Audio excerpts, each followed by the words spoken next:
Hello বন্ধুরা, তোমরা তো জানোই আমি গিয়েছিলাম হলদিয়ায়। কিন্তু সেই দিন পৌঁছাতে পৌঁছাতে রাত হয়ে যাওয়ায় সেই রকম কিছু দেখা হয়নি। তাই পরের দিন সকালবেলা ঘুম থেকে উঠেই চলে গিয়েছিলাম ছাদে। গিয়ে দেখি চারিপাশে হোগলা বন আর বাড়ি।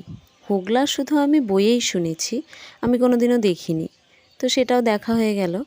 এরপর ছাদ থেকে নেমে এসে খেয়ে নিলাম লুচি আর ঘুগনি। এরপর বিকেলে বেরিয়েছিলাম একটু ঘুরতে যাব বলে। এই দেখো আমি ভিডিও করছি বলে এই ভাইটা আবার হাসছে সাইড দিয়ে।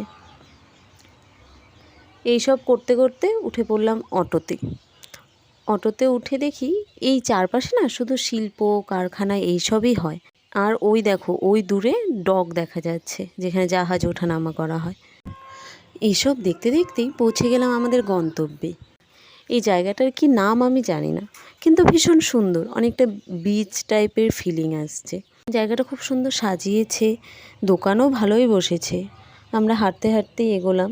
এগিয়ে দেখি একটা নদীর পাড়, ভাবলাম নামবো। তারপর আবার বললো না, এগিয়ে আগে পুরোটা দেখে আসি, তারপর নেমে বসা যাবে।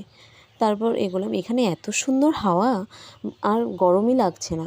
এমনিতে খুব গরম, কিন্তু হাওয়ার জন্য এত ভালো লাগছে।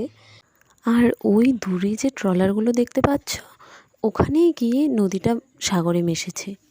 এখানে দেখেছো অনেক সুন্দর সুন্দর শোপিসের মতো করা। এইসব দেখতে দেখতে এখানে একটা পার্ক ছিল, পার্কে ঢুকে গেলাম। ঢুকে গিয়ে একটু বসলাম। নদীর পাড়ের হাওয়াটা এত ভালো লাগছিল। একটু বসে আবার ওখানে দেখি দোলনা।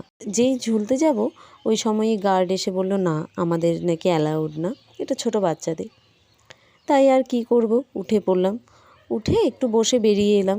বেরিয়ে এসে আবার একটু হাঁটাহাঁটি করলাম। এরপর গিয়ে বসে পড়লাম নদীর পাড়ে। ভীষণ সুন্দর লাগছিল জায়গাটা। কিছুক্ষণ বসে রইলাম। বসে বসে চার সাইডে সিনারি উপভোগ করলাম। এরপর খেয়ে নিলাম পাপড়ি চাট।